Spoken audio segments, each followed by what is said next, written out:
It's year 1914. The tensions between big European countries were on the rise. In the middle of Europe, we saw the slow and painful fall of Austria-Hungary. South Slavic nationalism rising inside the kingdom as they asked for their own state. A Bosnian Serb nationalist and all-around good guy, Gavrilo Princip, on the 28th of June 1914, in cold blood, shot and killed the heir to the Austrian-Hungarian throne, Archduke Franz Ferdinand. This led into an all-blown conflict which we today remember as World War I. With the help of Germany and the rest of Central Powers, Serbia and Montenegro fell, with most of its territory being annexed by Bulgaria. By the time the war turned in the Allied side, the liberation of the Balkans only came incomplete later on. Year 1918. The liberated Slavic population, Croatia and Slovenia, of the former Austria-Hungarian Empire, with Montenegro, Serbia and modern-day Vojvodina, formed the Kingdom of Slovens, Croats and Serbs, who only in 1929 will be named the Kingdom of Yugoslavia.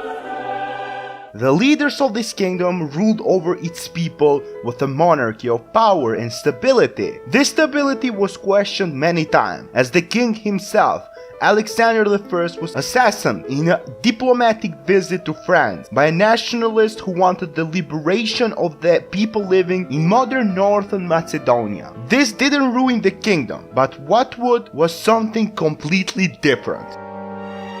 The tragedy of World War II affected every country in Europe, including Yugoslavia, which was left alone in Europe, surrounded with Nazi Germany, Fascist Italy, a beaten and occupied Albania, and Axis nations such as Bulgaria and Romania. The current king had no choice but to sign Yugoslavia away to the Axis, which was not accepted. Yugoslavians fought during the occupation. Even a king change happened, but ultimately Yugoslavia fell. Under occupation, Yugoslavia borders were swept away. Croatia became a fascist state, and the remaining nations either became a German or Italian puppet. These were sad times for the Yugoslavs, as we saw death and destruction come to the nation in the form of war crimes. The resistance came in the form of the partisans, as they fought the occupation, as well as royalist movements in the form of guerrilla warfare. The partisans tried to defend Yugoslavia to the end, during occupation and during liberation. The worst of the Axis powers would come when Nazi Germany in June 22, 1941 started the unsuccessful invasion of the Soviet Union. Millions died to what would become the biggest war tragedy of all time. The Soviet turned the direction of the war at a big cost, and Germany fell 7th of May 1945 when the Soviets entered Berlin from the east and the late rest of the Allies from the west. The liberation of Yugoslavia saw the rise of the partisans and the socialist system, same as eastern neighbor countries. The monarchy was abolished in 29th of November 1945. The Socialist Republic of Yugoslavia was born, with its glorious leader Josip Broz Tito. Tito's leadership of Yugoslavia is legendary, and it's connected to what Yugoslavia really is. In his regime, he divided the country in 6 republics: Socialist Republics of Slovenia, Croatia, Bosnia, Montenegro, Serbia and North Macedonia, as well as 2 autonomous regions, Kosovo and Vojvodina. Under Tito, all nationalities on Yugoslavia lived on the terms of brotherhood and unity. He was authoritarian on his rule, and any political movement that could be traced to socialist Yugoslavia was suppressed. This allowed Tito to rule over a strong country, but the real problem was the poor. They assimilated the ruined post-war infrastructure of Yugoslavia. Tito's practice of socialism was different from the Soviet. Yugoslavs allowed self-management economy. They moved the managing of the companies in the hands of the workers. They formed councils which allowed the workers to vote on the management of their jobs very directly. Unemployment existed in Yugoslavia, but it wasn't a huge problem at first, and when it became one, it mostly was unresolved. No man could solve the huge under-equipped Yugoslavia from the hunger poor people it held, but the people who worked had a happy life. To its standards, everyone could have the basic services of life. Work hours were reduced to 37 a week in the 70s. All citizens were equal in access to decision-making, public services such as healthcare and education. The same way workers had the right to basic organization. Workers had trade unions, and all generally work was celebrated in Yugoslavia, same as in any post-socialist country. Under Tito's regime, illiteracy rate dropped and workers could enjoy the right to summer vacations in all republics of Yugoslavia. People enjoyed rights under these federations that are considered privileges today. Under Tito's regime, there were huge growth of population. Huge commie blocks were built on the federation to feed the ever-growing population. Cities evolved into huge centers. The biggest Yugoslav cities, even at economic struggle, looked beautiful. The architecture wasn't just as bland as one-dimensional as Soviet commie blocks. In Yugoslavia, the blocks looked more centered and better looking in general. Tito turned an underdeveloping war hole into an economic country that could stand on its feet with the rest of Europe without the expense of ever-dying population from capitalist overwork, but with the basic human rights of organization, healthcare, education, and casual occasional luxury of travel.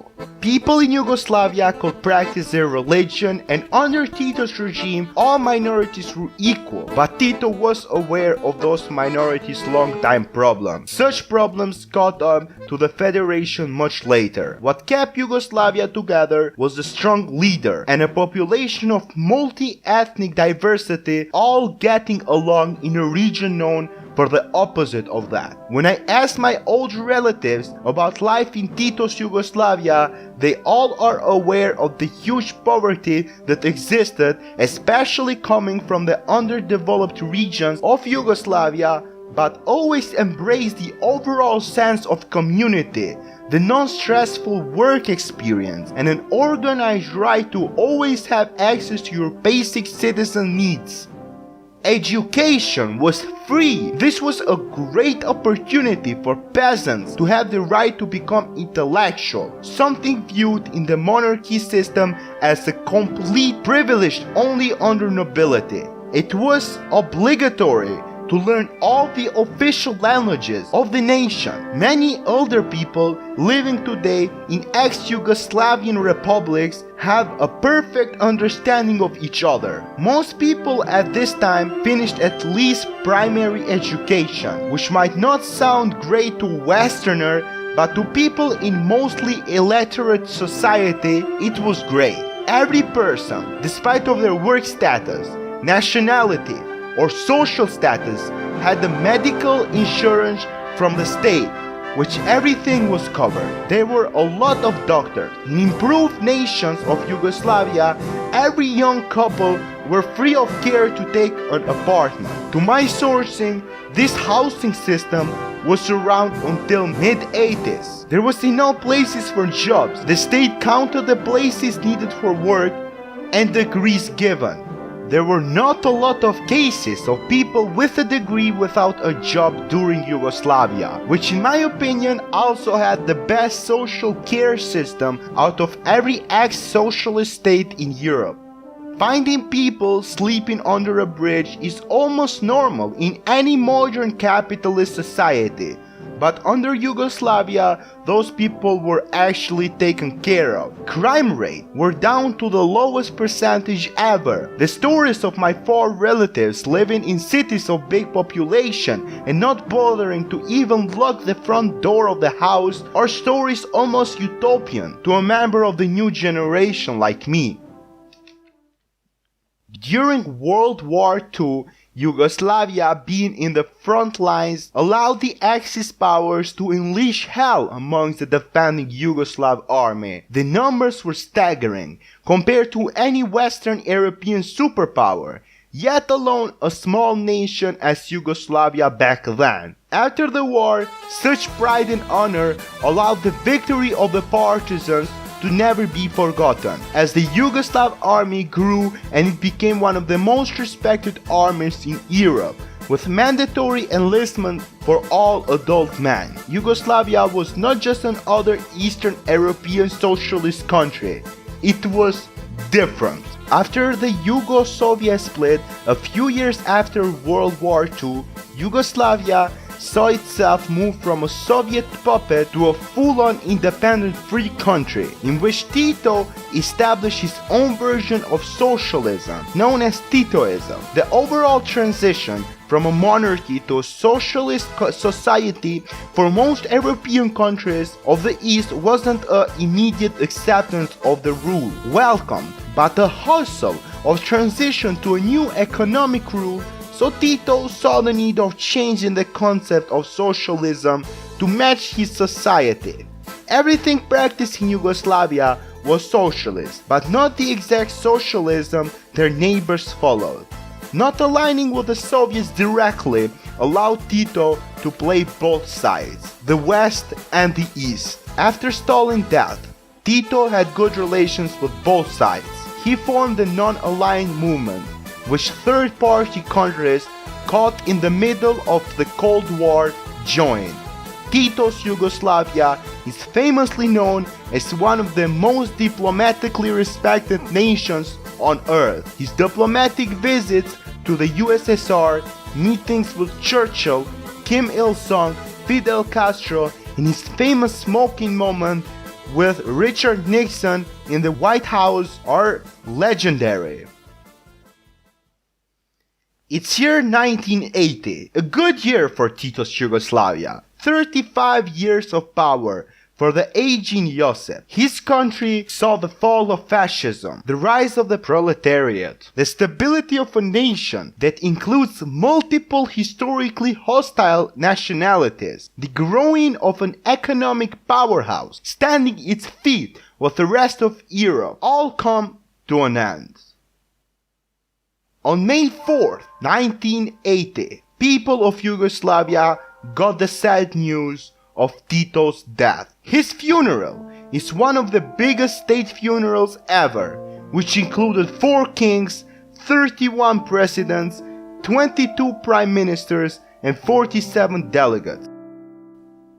The tragedy of Yugoslavia after Tito is something that people misconcept to not being a leader ideologically and powerful enough to fill Tito's shoes, but that playing a part as well as the many issues following Yugoslavia, featuring the current geopolitical problems and the conclusion of the Cold War, the unaddressed Albanian problem, the failure for strict anti-nationalist radicalization, the unaddressed curse of succession, the fall of the Soviet Union, were all valid reasons why Yugoslavia's fall could not be saved regardless. The Yugoslav wars, the radical nationalism favoring one country, huge separatist movements, the late interest-based involvement of the US saw Tito's glory be forgotten, and a nation standing proud and powerful in Europe forgotten of its unity and brotherhood. Those same brothers committed war crimes, and now the Balkans are divided, as their interests are being stripped away into conflicts, diplomatically ruining the forgotten glory of Yugoslavia. Whenever better days are ahead for the Balkan nations or not, the complicated relationship between these countries will forever be attached to the history covering them. Whenever you refer to the old glorious monarchies hundreds of years ago to prove the claimed lands of your nation or you don't believe in any hope for this almost comedic situation of national politics, ex-Yugoslavians should unite on rejecting Western influence on a beaten, forever suffering region of the world, forgotten in the huge scale of modern world problems. But these people, ancient as Europe itself, don't deserve the separatism, useless conflict the world seems to not care about. Many young people today argue about the amount of freedom people living under socialist Yugoslavia had. In the early days, less, and the late Yugoslavian years under Tito even more, as separatist movements were crushed. Even historians debate Tito's long-time plan to include Albania and Bulgaria into Yugoslavia, and even people who reject the socialist system in favor of Western approach or forming their greatest version of homeland have to sympathize with Yugoslavia if they want to be taken seriously. Maybe we will never unite again, but remembering the only time in history where people were treated right under a socialist republic in the middle of the Balkans, I believe there will be a connection with socialist Yugoslavia forever. At least enough for me to make a YouTube video about it.